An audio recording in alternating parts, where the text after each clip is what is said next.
بسم اللہ الرحمن الرحیم۔ السلام علیکم، میرا نام عدیل احمد آزاد ہے اور آپ میرا یوٹیوب چینل دیکھ رہے ہیں۔ آج ہم سب نے ایک بڑی خوبصورت خبر پڑھی۔ تمام اخبارات میں، انگلش، اردو اور عربی اخبارات میں یہ خبر شائع ہوئی کہ کووڈ-19 کے بعد کی صورتحال پر عالمی ادارہ صحت نے دنیا بھر کے شہروں میں مدینہ منورہ کو سب سے صحت مند شہر قرار دیا۔ یہاں کی ہواؤں کو، یہاں کی فضاؤں کو، یہاں کی گلیوں کو، یہاں کے موسم کو انسانی صحت کے لیے سب سے بہتر جگہ قرار دیا۔ یہ میرے اور آپ کے پیارے حبیب آقا کل جہاں حضرت محمد رسول اللہ صلی اللہ علیہ وسلم کا پیارا شہر ہے اور یہیں پر آپ محو استراحت ہیں۔ تو یہ اس شہر کی اگر ہم فضیلتوں کی بات کریں تو اسے اللہ تعالیٰ نے نبی اکرم صلی اللہ علیہ وسلم کا دارالہجرت بنایا۔ آپ صلی اللہ علیہ وسلم یہاں تشریف لائے، اسے جو ہے وہ دارالایمان بھی قرار دیا، طابہ بھی قرار دیا، طیبہ بھی قرار دیا گیا،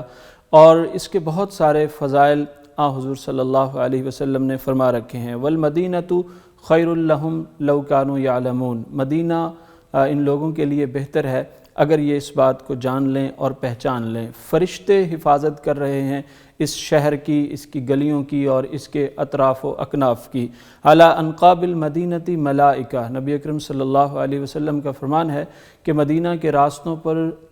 فرشتوں کا پہرا ہے، اطراف میں فرشتوں کا پہرا ہے، اور لا يدخلها الطاعون ولا الدجال، یہاں طاعون بھی داخل نہیں ہو سکے گا اور دجال بھی داخل نہیں ہو سکے گا۔ طاعون اس دور میں ایک وبائی بیماری تھی جس کی طرف رسالت مآب صلی اللہ علیہ وسلم نے اشارہ فرمایا تھا۔ اور ایک اور بڑی زبردست حدیث ہے مدینہ منورہ کے حوالے سے، ان الایمان لیأرز الی المدینہ،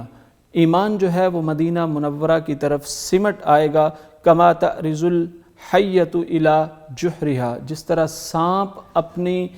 جو سوراخ ہوتا ہے یا اپنی بل ہوتی ہے اس کی طرف سکڑ جاتا ہے، سمٹ جاتا ہے، واپس لوٹ آتا ہے، ایمان بھی اسی طرح مدینہ منورہ کی طرف لوٹ آئے گا۔ حضور صلی اللہ علیہ وسلم اپنی دنیاوی حیات مبارکہ میں یہ دعا مانگا کرتے تھے، اللہم حبب الینا المدینہ کما حبنا مکہ او اشد، جس طرح مکہ مکرمہ کو اے اللہ آپ نے ہمارے لیے محبوب بنایا تھا، مدینہ منورہ کو بھی ویسے ہی محبوب بنا دے، بلکہ مکہ مکرمہ سے بھی زیادہ محبوب بنا دے۔ پھر حضور صلی اللہ علیہ وسلم کی ایک اور حدیث ہے، من استطاع ان یموت بالمدینہ فلیفعل، جو تم میں سے طاقت رکھے کہ اس کی موت مدینہ منورہ میں واقع ہو تو وہ اس کی کوشش کرے کہ وہ مدینہ منورہ میں ہی مرے، کیونکہ فإنی اشفع لمن مات بہا، میں روز قیامت اس کی سفارش کروں گا، اللہ کے ہاں اس کی شفاعت کی کوشش کروں گا اور سفارش کروں گا۔ تو حضرت عمر رضی اللہ تعالیٰ عنہ اپنے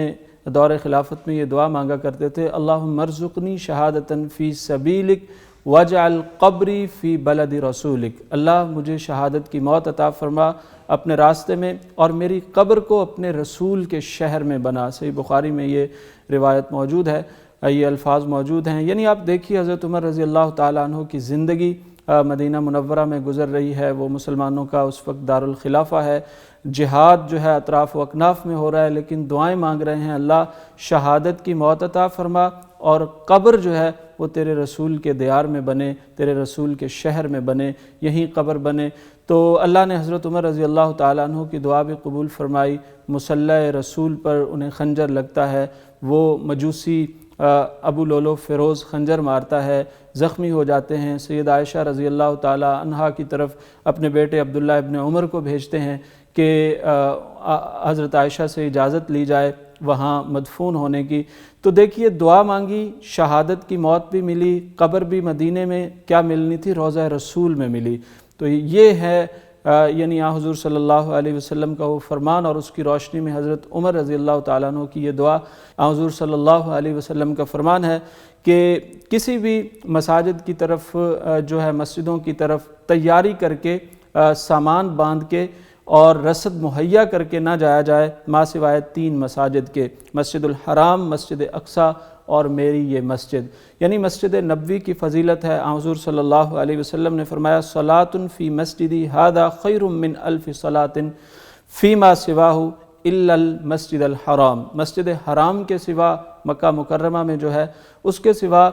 سب سے زیادہ فضیلت میری اس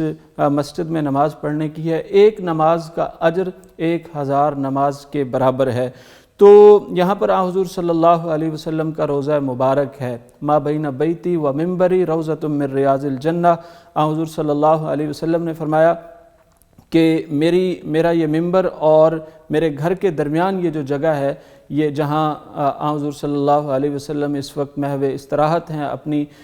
دنیاوی زندگی سے پردہ فرما لینے کے بعد جہاں اب تشریف فرما ہیں، تو اب یہ وہ جگہ ہے جس کے بارے میں حضور صلی اللہ علیہ وسلم نے اپنے دور مبارک میں فرما دیا تھا کہ یہ جنت کے ٹکڑوں میں سے ایک ٹکڑا ہے۔ انہی جنت کے ٹکڑوں میں سے ایک ٹکڑے میں حضور صلی اللہ علیہ وسلم، حضرت ابوبکر صدیق رضی اللہ تعالیٰ عنہ اور حضرت عمر رضی اللہ تعالیٰ عنہ محو استراحت ہیں۔ بقیع الغرقد ہے یہاں، جسے جنت البقیع کہا جاتا ہے۔ یہ صحابہ کرام کا قبرستان ہے، اہل مدینہ کا قبرستان ہے۔ تقریباً 10,000 مہاجرین و انصار صحابہ کی یہاں پر قبریں ہیں، اور بہت زمانہ گزر چکا ہے اب، چونکہ صحیح طرح سے سب کی قبروں کا معلوم ہونا یقینی نہیں ہے، لیکن کچھ قبریں آج بھی معلوم ہیں کہ یہ کن صحابہ کی ہیں، خصوصاً حضرت عثمان رضی اللہ تعالیٰ عنہ اور دیگر صحابہ کے بارے میں آتا ہے کہ ان کی قبروں کا علم ہے کہ وہ کس جگہ پر ہیں۔ یہاں پر بھی جب لوگ جاتے ہیں عمرے پر تو اس جگہ کو دیکھتے ہیں، اس کا مشاہدہ کرتے ہیں۔ مسجد قباء ہے یہاں پر مدینہ منورہ میں، مکہ سے مدینہ ہجرت کے وقت اس مسجد کو بنایا گیا تھا، اور اس کی بھی بہت فضیلتیں ہیں۔ نبی اکرم صلی اللہ علیہ وسلم کا فرمان ہے کہ من تطہر فی بیتہ، جو اپنے گھر میں غسل کر کے، نہا کے، وضو کر کے مسجد قباء میں آتا ہے، فصلی فیہ صلاۃ کان لہ کاجر عمرۃ، جو شخص یہاں پر اپنے گھر سے وضو کر کے پاکیزگی حاصل کر کے آتا ہے اور 2 رکعت پڑھتا ہے، اس کے لیے عمرے کا اجر ہے۔ حضرت ابن عمر رضی اللہ تعالیٰ عنہ فرماتے ہیں، کان رسول اللہ صلی اللہ علیہ وسلم یأتی مسجد قباء، آپ صلی اللہ علیہ وسلم مسجد قباء تشریف لایا کرتے تھے، راکباً و ماشیاً، کبھی سوار ہو کے آتے تھے اور کبھی پیدل آتے تھے، فیصلی فیہ رکعتین، عموماً یہاں پر آ کر آپ 2 رکعتیں پڑھا کرتے تھے۔ تو مسجد قباء ہے یہاں پر، یعنی کئی چیزیں ہو گئیں، مسجد نبوی ہو گئی، حضور صلی اللہ علیہ وسلم کا روضہ مبارک ہو گیا، اور اس کے بعد مسجد قباء ہو گئی۔ یہاں پر میدان احد ہے، یعنی شہدائے احد یہاں پر مدفون ہیں۔ 70 شہداء ہجرت کے 3 سال یہاں پر جنگ میں شہید ہوئے تھے، اور یہیں ان کی قبریں ہیں۔ اسی احد پہاڑ کی نسبت سے یہ حدیث بھی ملتی ہے کہ حضور صلی اللہ علیہ وسلم جبل احد سے محبت کیا کرتے تھے۔ صحیح بخاری میں یا غالباً صحیح مسلم میں یہ حدیث بھی موجود ہے کہ حضور صلی اللہ علیہ وسلم، حضرت ابوبکر، حضرت عمر اور حضرت عثمان جبل احد پر تشریف لے گئے تو وہ ہلنے لگا، حضور صلی اللہ علیہ وسلم نے اس پر پاؤں مارا اور اس کو ٹھہرنے کو کہا، اور فرمایا ان علیک نبی و صدیق و شہیدان، اے احد ٹھہر جا، تجھ پر ایک نبی، ایک صدیق اور 2 شہید ہیں، یعنی حضرت عمر اور حضرت عثمان کی شہادتوں کی طرف حضور صلی اللہ علیہ وسلم نے اشارہ فرما دیا تھا اسی جبل احد پر کھڑے ہو کر۔ تو یہاں پر